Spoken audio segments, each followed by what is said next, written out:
29 June 2025 ஞாயிற்றுக்கிழமை. புனிதர்கள் பேதுரு, பவுல் திருத்தூதர்கள் பெருவியா. முதல் வாசகம். ஏரோதின் கையிலிருந்து ஆண்டவர் என்னை விடுவித்து காத்தாரென்று நான் உண்மையாகவே அறிந்து கொண்டேன். திருத்தூதர் பணிகள் நூலிலிருந்து வாசகம். அதிகாரம் 12, இறை வார்த்தைகள் 1-11 முடிய. அந்நாட்களில் ஏரோது அரசன் திருச்சபையை சார்ந்த மக்கள் சிலரை பிடித்து கொடுமைப்படுத்தினான். யோவானின் சகோதரனான யாக்கோப்பை வாளால் கொன்றான். அது யூதருக்கு மகிழ்ச்சி அளித்ததைக் கண்டு அவன் தொடர்ந்து பேதுருவையும் கைது செய்தான். அது புலிப்பற்ற அப்பவிழா நாட்களில் நடந்தது.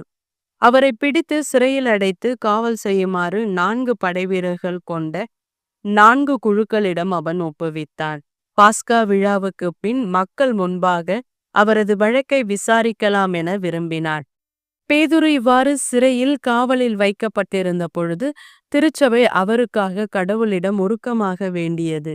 ஏரோது அவரது வழக்கை கேட்பதற்கு முந்தின இரவில் பேதுரு படைவீரர் 2 இடையே 2 சங்கிலிகளால் கட்டப்பட்டு தூங்கிக் கொண்டிருந்தார். காவலர்கள் வாயிலுக்கு முன் சிறையை காவல் செய்து கொண்டிருந்தார்கள். அப்பொழுது ஆண்டவரின் தூதர் அங்கு வந்து நின்றார். அறை ஒளிமயமாகியது. அவர் பேதுருவை தட்டி எழுப்பி உடனே எழுந்திடும் என்று கூற சங்கிலிகள் அவர் கையிலிருந்து கீழே விழுந்தன.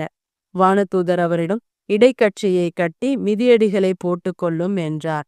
அவரும் அவ்வாறே செய்தார். தூதர் அவரிடம் உமது மேலுடையை அணிந்து கொண்டு என்னை பின்தொடரும் என்றார். பேதுரு வானதூதரை பின்தொடர்ந்து சென்றார். தூதர் மூலமாக நடந்தவையெல்லாம் உண்மை என்று அவர் உணரவில்லை. ஏதோ காட்சி காண்பதாக அவர் நினைத்து கொண்டார்.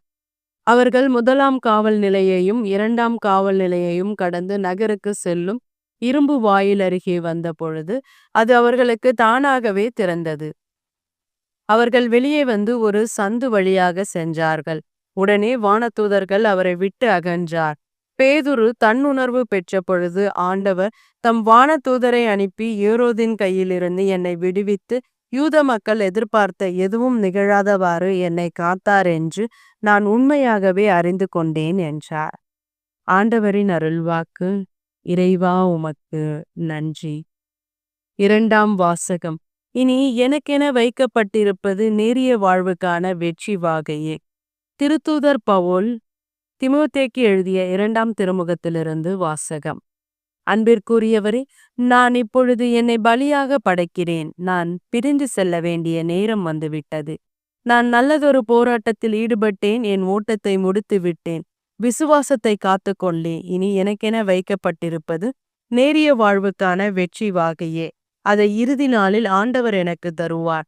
நீதியான அந்த நாடுவார் எனக்கு மட்டுமல்ல, அவர் தோன்றுவார் என விரும்பி காத்திருக்கும் அனைவருக்குமே தருவார்.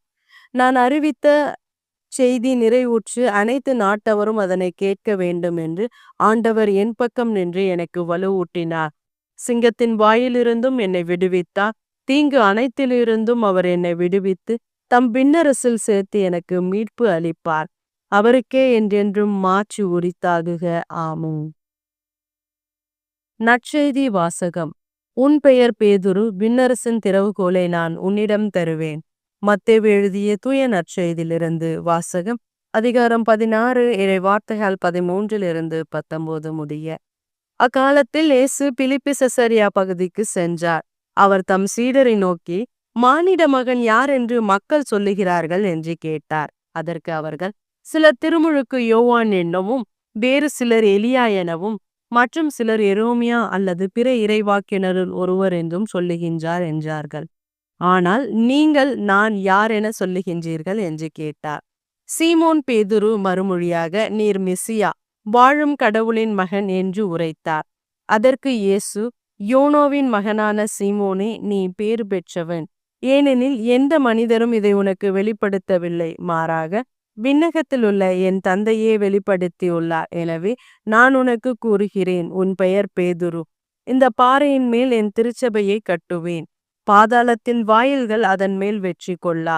விண்ணரசின் திறவுகோலை நான் உன்னிடம் தருவேன். மண்ணுலகில் நீ தடை செய்வது விண்ணுலகிலும் தடை செய்யப்படும். மண்ணுலகில் நீ அனுமதிப்பது விண்ணுலகிலும் அனுமதிக்கப்படும் என்றார். ஆண்டவரின் அருள்வாக்கு. கிறிஸ்துவே உமக்கு புகழ்.